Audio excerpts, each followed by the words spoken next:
Bonjour à tous, très content de vous retrouver aujourd'hui, j'espère que vous allez très bien et on va parler de cet épisode 5, donc l'avant-dernier déjà, de la série Obi-Wan Kenobi sur Disney+.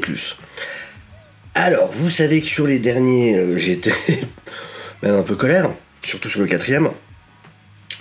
Qu'est-ce que j'ai pensé celui d'aujourd'hui ? Eh ben, c'est moins pire. C'est moins pire, soyons clairs. Mais c'est pas encore bon. Et là, on est sur l'avant-dernier, quoi. Et oui, on va en parler, il y a des petits moments qui m'ont plu. Mais dans l'absolu, ça reste quand même pas extraordinaire pour ce que ça devrait être. Enfin, on va développer tout ça. Si vous avez aimé l'épisode, tant mieux, c'est très cool. Dans ces reviews, je vous donne mon avis. Ça n'est que mon avis. Si vous êtes d'accord avec moi, c'est très bien. Si vous n'êtes pas, c'est pas grave. Tant mieux si vous passez un bon moment devant la série. J'aimerais vraiment qu'il en soit autant pour moi. Peut-être que ça arrivera avec le 6ème. Mais voilà, même si le 6ème est très bon, ça rattrapera pas pour moi les 5 épisodes qu'on a eu avant. Maintenant, je suis tout à fait prêt à discuter du coup dans les commentaires. Si vous avez apprécié, pourquoi vous avez apprécié, sur quoi vous pensez que... Enfin, sur quoi vous n'êtes pas d'accord avec moi, parce qu'il n'y a pas d'histoire de se tromper. Mais en quoi vous n'êtes pas d'accord avec moi, ou alors en quoi vous êtes d'accord avec moi. Voilà, les commentaires sont faits pour discuter de tout ça. Allez, c'est parti, on s'attaque à l'épisode. On va y aller par ordre chronologique, parce qu'il y a pas mal de choses à dire. On commence directement sur un flashback. Ce qui est cool, ce qui est très cool. On le demande depuis longtemps. Sauf qu'on commence directement dessus. Et à l'épisode précédent, on avait ce début dans les tubes de Bacta où ils étaient en montage alterné l'un et l'autre. Et je trouve que ce genre de scène de flashback, c'est quand même bien d'avoir un petit setup, quelque chose qui nous y emmène. C'est un moment qu'on a tous attendu. Logiquement, pour moi, dans une bonne écriture, on amène à ça. Et là, on commence direct dessus. Alors ça dure quelques secondes. J'aime beaucoup par contre le concept. Attention. Que ça revienne tout au long de l'épisode. Et que ce soit mis en parallèle de la situation dans laquelle ils sont dans le présent. Où on fasse le parallèle entre ce combat et les leçons et échanges de ce combat avec ce duel d'une autre sorte qui est en train de se dérouler dans le présent entre Vador et Obi-Wan. Ça c'est très cool. Juste, je trouve ça dommage que ça soit amené comme ça, comme un cheveu sur la soupe, qu'on commence direct dessus, alors que ça aurait mérité un petit setup. Voilà. On retrouve, alors ça dure quelques secondes, le premier flashback, on se retrouve avec Vador, sur le vaisseau de Vador, avec Reva, qui vient lui dire donc que Obi-Wan est sur Jabim. On a Vador qui fait d'elle le grand inquisiteur, alors j'ai toujours du mal avec le personnage de Reva, on en parlera. Mais donc voilà, elle obtient ce qu'elle semblait vouloir, elle devient le grand inquisiteur. On se retrouve donc ensuite dans la base rebelle, on revoit Aja, on se doutait qu'on le reverrait à un moment ou à un autre, qui effectivement lui aussi se cache ici, vu qu'il est en fuite de la même manière. Même si je comprends pas vraiment pourquoi il est encore vivant, mais bon. Surtout qu'en plus, quand Reva l'a arrêté, Aja, sachant que du coup, il les a aidés à fuir, donc il fait partie du chemin, enfin de cette résistance. Donc pourquoi elle l'a pas gardé avec elle pour l'interroger plus, pour en savoir beaucoup sur la résistance, parce que lui doit en savoir beaucoup. Il valait mieux plus tard interroger une gamine de 10 ans. Bon, c'est ça, vraiment il y a énormément de facilité dans cette série. Il y a toujours des facilités dans tout programme. Là, c'est un record de facilité, vraiment. Mais bon, on continue. On découvre donc qu'il n'est pas possible de ramener Leia directement sur sa planète, parce qu'il faut d'abord évacuer tout le monde. Donc ça, ok, c'est logique. On découvre ensuite que le plan de Reva est d'utiliser Lola pour enfermer du coup ces rebelles dans leur base. Alors, c'est assez rigolo, parce que quand Lola va pour aller dans cette espèce de conduit pour trafiquer le truc, je sais pas si vous avez fait gaffe, mais en fait la porte s'ouvre comme ça sans raison. Et c'est pas une porte automatique ni rien, juste elle est devant, et la porte s'ouvre, elle rentre et la porte se referme. La porte est hantée, d'accord, c'est un détail,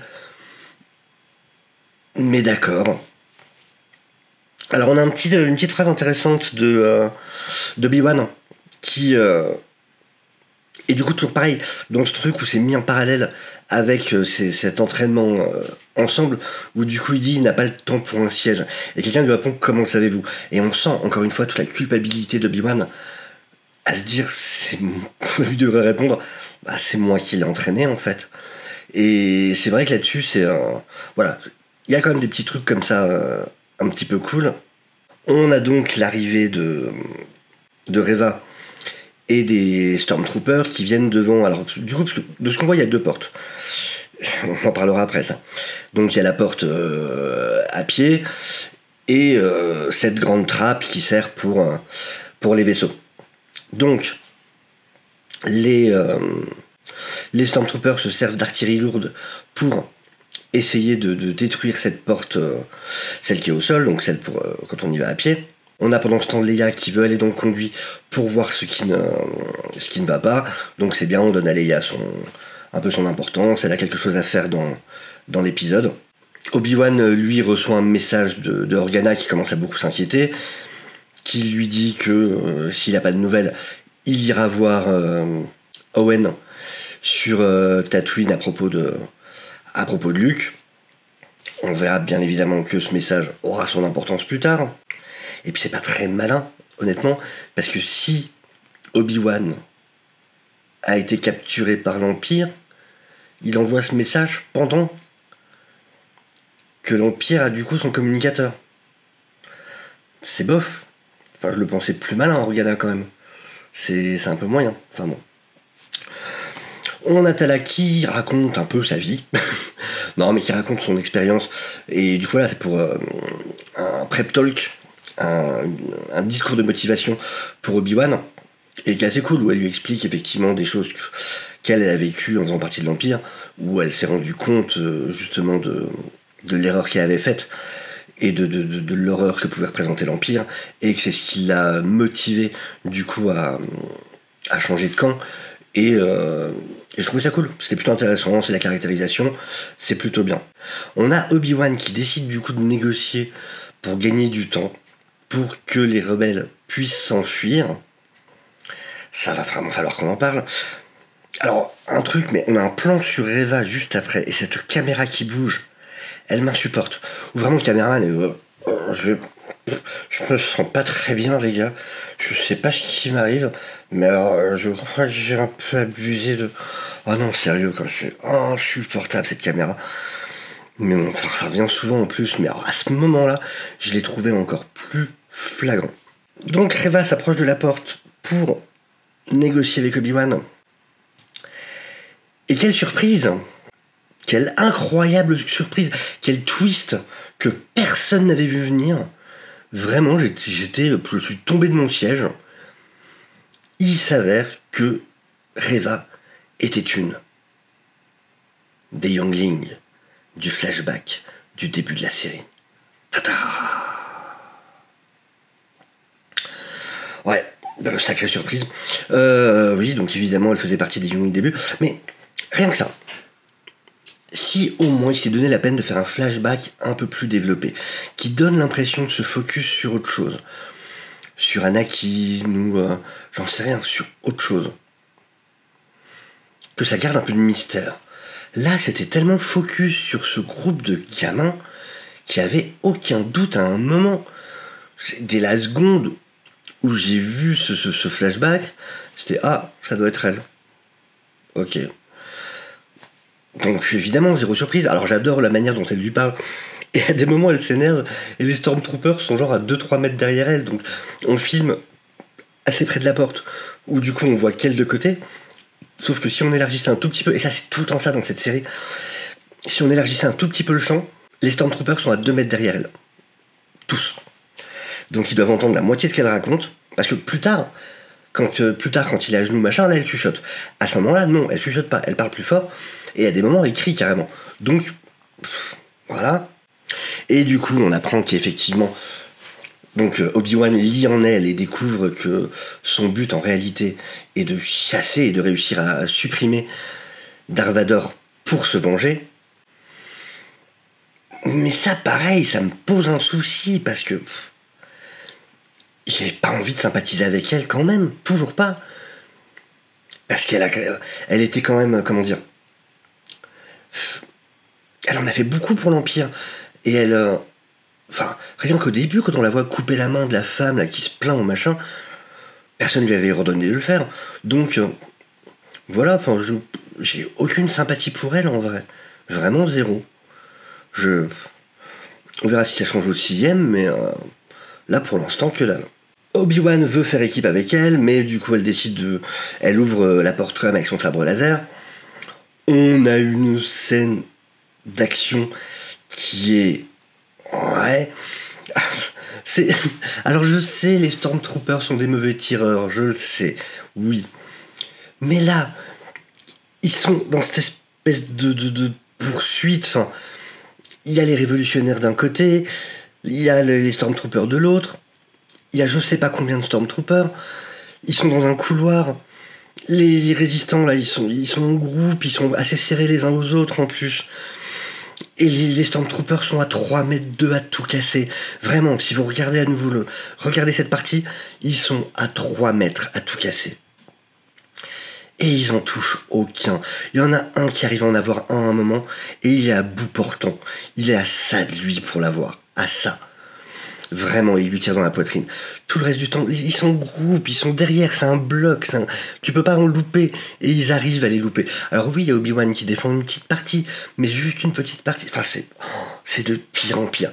Comment vous voulez que je prenne l'Empire pour une menace dans cette histoire? Enfin, ils sont ridicules. C'est comme si je me retrouvais à devoir me battre contre les Schtroumpfs. Mais... Et donc on a Tala qui va se sacrifier. C'était assez pire. Pareil, son droïde, celui qui fait équipe avec elle, à un moment il défend le truc tout seul. Et les Stormtroopers, même quand ils arrivent... Alors ils arrivent, au début, je sais pas pourquoi ils arrivent pas à la voir. Puis à un moment, ils arrivent près de lui. Mais là, ils lui tirent pas dessus quand ils sont près de lui. Du coup, il en chope carrément un par la tête qui jette par terre. Et enfin, il y en a un qui se dit « Ah, mais au fait, je peux le shooter » et qui lui tire dans la poitrine. Et il suffit d'un coup et il tombe. Qu'est-ce qui se passe? Qu'est-ce que c'est que... Qui décide des scènes d'action dans ce truc? C'est n'importe quoi. Vraiment, je peux plus. Mais je suis même plus en colère comme la semaine dernière. C'est juste du... Cet épisode-là est beaucoup moins énervant que la semaine dernière. Mais je crois que c'est aussi parce que je passe les phases du deuil. Et là, je suis dans l'acceptation. C'est... Ouais, d'accord. Pourquoi pas. Enfin bon. On a du coup Obi-Wan qui décide de se rendre. J'ai bien aimé cette petite phrase qu'il a vis-à-vis de Tala, de Reva, où il lui dit « Ce n'est pas toi qui m'emmène à lui. C'est moi qui l'emmène à toi. » Ça, c'était plutôt pas mal. C'était plutôt bien écrit. Bon, là, ils ont leur discussion. Pareil, quand il est à genoux, il y a tout le monde autour. Mais là, bon, ils font au moins l'effort de chuchoter. Donc ça va, on va dire que ça passe. Même si, bon... On a Vador qui arrive. Alors pareil, je trouve que chaque fois ces arrivées sont pas iconiques. Là, on voit pas sa navette arriver, se poser avec ce truc un peu... hop, un plan sur les pieds qui commence à descendre de la passerelle, quelque chose d'un peu... La caméra qui se recule avec un plan sur... Non, c'est juste lui qui arrive en marchant, sa navette était déjà là. Ok, on va pas s'embêter. Pourquoi essayer de faire les choses bien? Entre-temps, Reva avait renvoyé Obi-Wan dans la base avec 2 Stormtroopers, ce qui serait ridicule normalement, mais étant donné qu'on peut se dire qu'elle fait équipe avec lui, qu'elle décide quelque part de l'aider, on va dire que du coup ça fait sens, ça passe. On retrouve Leia qui arrive à récupérer Lola, qui la libère, parce que du coup c'était juste un truc à détacher dessus en fait, donc c'était plutôt facile. Leia répare la porte du hangar, parce qu'il semblerait qu'il fallait juste rebrancher un truc en fait. Moi je pensais que Lola avait pété des trucs, arraché des câbles ou je sais pas quoi. En fait non, il semblerait qu'elle a débranché une prise. Bon, bah ça va, heureusement. Et là on va arriver à pour moi qui est la partie qui est vraiment... où Voilà, ça rejoint la scène de l'épisode 3 de fin avec Vador qui laisse Obi-Wan partir comme ça sans aucune raison. Ce qui, encore une fois, a été bien confirmé après. Pour ceux qui disaient qu'il avait fait exprès parce qu'il voulait le chasser, machin. Non, pas du tout. C'est juste qu'il est absolument débile dans cette série. Et on a une deuxième preuve de la débilité profonde de Vador de tous les gens autour de lui. Donc, Leia répare la porte du hangar. On a une scène très badass de Vador. Alors, c'est la deuxième fois qu'il copie dans la série, de ce que j'ai vu moi, c'est la deuxième fois qu'il copie une scène de Force Unleashed, le pouvoir de la force, le jeu vidéo. Il y avait déjà celle avec Obi-Wan dans la pénombre qui tue deux Stormtroopers. Ça, c'était déjà une scène du jeu. D'ailleurs, même l'acteur qui jouait Starkiller dans le jeu l'a même lui-même tweeté justement en disant bah tiens, il me pique mes mouvements maintenant. Mais bon, là pareil, c'est aussi une scène qu'on avait eu dans le genre. C'est pas la première fois dans Star Wars, ils l'ont fait dans la post-logie aussi. Mais voilà, c'est vrai que la première référence, c'est forcément celle de Force Unleashed. Donc cette scène est assez badass, hein, avec du coup Darth Vader qui empêche ce vaisseau de décoller, qui va l'amener jusqu'au sol. Sauf que les CGI sont aux fraises. Déjà au début, le vaisseau paraît tout petit, a un problème de perspective. Il est ultra mal fait au niveau des textures. Quand il se pose, on a un espèce d'un plan d'une seconde où là on est en plan rapproché. Puis ça s'éloigne à nouveau, puis il arrache les portes. Alors c'est cool de voir Vador qui fait un truc comme ça. L'action est cool, mais elle est tellement mal exécutée, c'est tellement moche à l'écran. Et encore une fois, vraiment, remettez la scène, hein. Remettez la scène. Elle est, peut-être que vous y prêtez pas attention ou quoi, ce que je respecte totalement, il n'y a aucun souci là-dessus. Si vous la regardez bien, elle est dégueulasse. Elle est dégueulasse. C'est ultra mal fait dans le montage, dans les CGI, dans le rythme, enfin il n'y a rien qui va. Et on découvre là qu'en fait, il y avait une deuxième navette derrière, ils nous refont le coup de Star Wars 9, quand on pensait que Chewbacca s'était fait tuer, et il y a une deuxième navette derrière qui parvient à fuir. Et là, on en vient donc à ce que je disais, il y a 2 portes dans cette base. Vous n'avez pas mis un vaisseau pour surveiller la grande porte du hangar. Vraiment. Il y a le vaisseau de Vador qui est là en orbite, qui contient je ne sais combien de TIE Fighter, de types de bombardiers, de vaisseaux de débarquement, de plein de choses. Vous n'avez pas mis ne serait-ce qu'un TIE Fighter pour surveiller la deuxième entrée. Vraiment. C'est pas ridicule, ça. C'est pas totalement débile. Rien. Même pas des hommes autour du trou, avec des fusils, quelque chose. Quoi? Mais enfin, ils sont incompétents. Comment ils ont réussi à prendre la main sur la galaxie, quoi? Qu'est-ce que ça veut dire? Vraiment, en termes d'écriture, c'est incroyable. Non. Oh non, zut, ils sont passés par la deuxième porte immense, au-dessus de laquelle on est forcément passé quand on est arrivé avec nos navettes de débarquement. Vraiment, quoi. C'est d'une débilité. Je comprends pas. Au moins dans Star Wars 8, que pourtant je n'aime pas, la deuxième porte par laquelle il passe n'est pas censée être une porte. Là, vous imaginez que c'est comme si on avait un film avec, je sais pas moi, on a le GIGN qui doit prendre d'assaut un bâtiment et les mecs passent tous par la porte d'entrée et il n'y en aurait aucun qui surveillerait l'énorme porte de garage qui est juste à côté. Ça n'a aucun sens.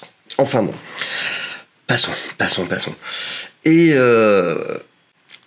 on a Reva du coup qui arrive par derrière Darth Vader et qui va tenter de le tuer, mais évidemment Darth Vader la bloque.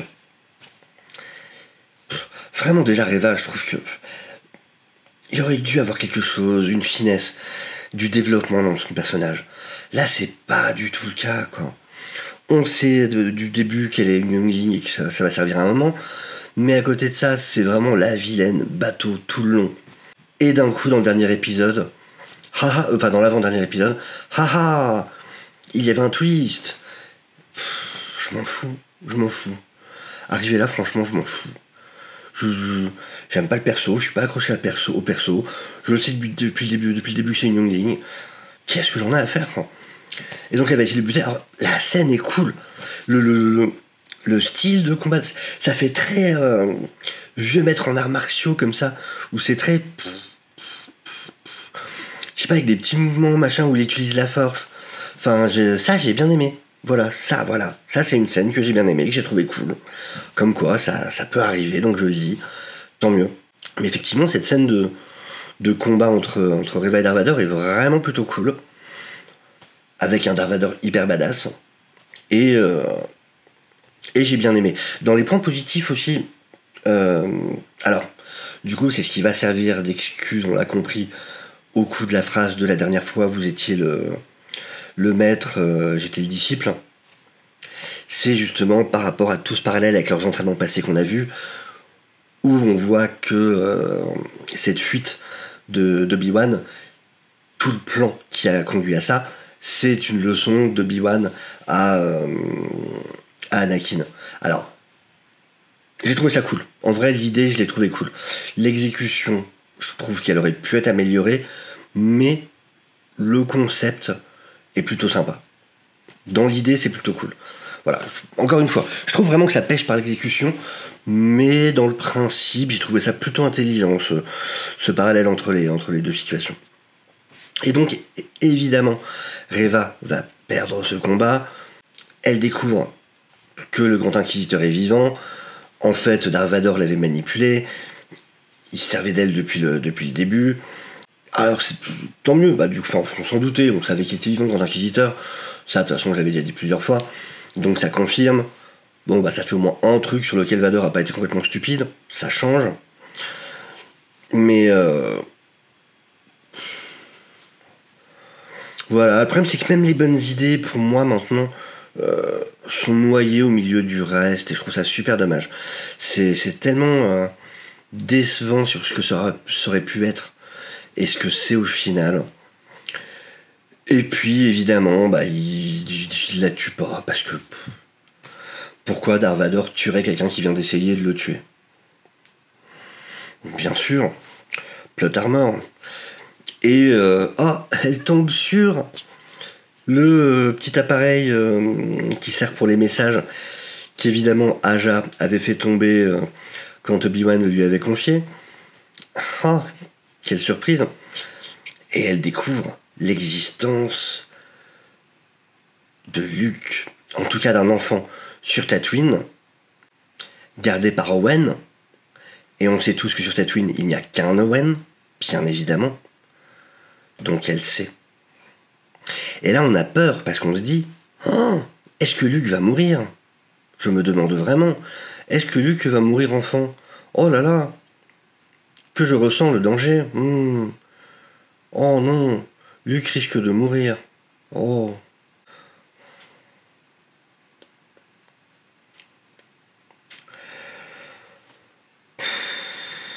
Voilà. Non, des petits moments cool. Je suis désolé, vraiment, moi, ça me blase, cette série. Là, je vais regarder Miss Marvel après. J'espère que j'aurai bien plus de plaisir à regarder ça. Mais bon, oui, des points positifs. Clairement, des points positifs. C'est très loin de rattraper tout ce qu'il y a eu avant. L'épisode en lui-même n'est pas incroyable non plus pour moi. Alors voilà, le but, ça serait que, parce qu'on voit Dark Vador être badass, d'un coup je me dis, ah mais en fait c'est génial, oh tant pis on oublie tout le reste, machin, mais non, en fait ça marche pas comme ça. C'est pas parce que tu me files un truc un peu cool, un peu badass, que ça me fait oublier que sur le reste c'est claqué au sol, quoi. Donc, excusez-moi, mais le coup du vaisseau qui fuit, alors qu'il y a le vaisseau de Vador qui est en orbite au-dessus, rempli de TIE Fighter, de chasseurs de toutes sortes, et il y en a pas quelques-uns qui sont là, monter la garde au-dessus de la grande porte du hangar, vraiment, quoi. c'est vraiment me prendre pour un abruti. C'est ça que je déteste. C'est que les scénaristes me prennent pour un imbécile. Et ça, c'est un truc que je peux pas... non, j'accepte pas. Alors voilà, c'est qu'une série, c'est pas grave, machin. Mais voilà, là je parle de mon avis de la série, et en l'occurrence, ben... Non, qui me prend pour un idiot, donc... je peux pas accrocher, quoi. C'est... Ah oui, on va me dire, faut fermer son cerveau, faut machin. C'est Star Wars, faut apprécier Star Wars comme c'est. Bah non, en fait, j'ai envie d'un truc de qualité, sinon Enfin, pourquoi quand je vais au resto, si on me ramène mon plat à moitié cru, je vais pas accepter parce que tu devrais être content, t'es au resto. Bah non, c'est pas bon, refaites-le moi. Enfin, là, ça va pas du tout. C'est juste logique, en fait, c'est avoir des attentes, avoir des exigences, un minimum d'exigences de qualité. C'est juste ça. Et encore une fois, si ça vous a plu, parfait, très bien, génial. Je suis sincèrement content pour vous. Vraiment, je le pense vraiment en plus. C'est tant mieux. J'aimerais aussi apprécier à fond. Là, voilà. Il y a quelques bonnes idées, mais ça reste vraiment moyen. Écoutez, voilà pour ma review. La prochaine, normalement, j'espère, sera bien plus joyeuse de mon côté, parce que ça sera celle de Miss Marvel. Donc, comme quoi les surprises. Mais voilà, bah écoutez, je vous souhaite une excellente journée à tous et une excellente semaine. On se retrouve encore une fois vendredi chez David sur la chaîne Actu Ciné avec Warvel, avec Comic Guardian, avec Miko officiel, avec Le Coin de Jarod et moi pour une review bien plus en détail de l'épisode. Ça sera à partir de 21h, 21h15. Et voilà, donc passez une excellente journée, une excellente semaine et je vous dis à très bientôt. Au revoir.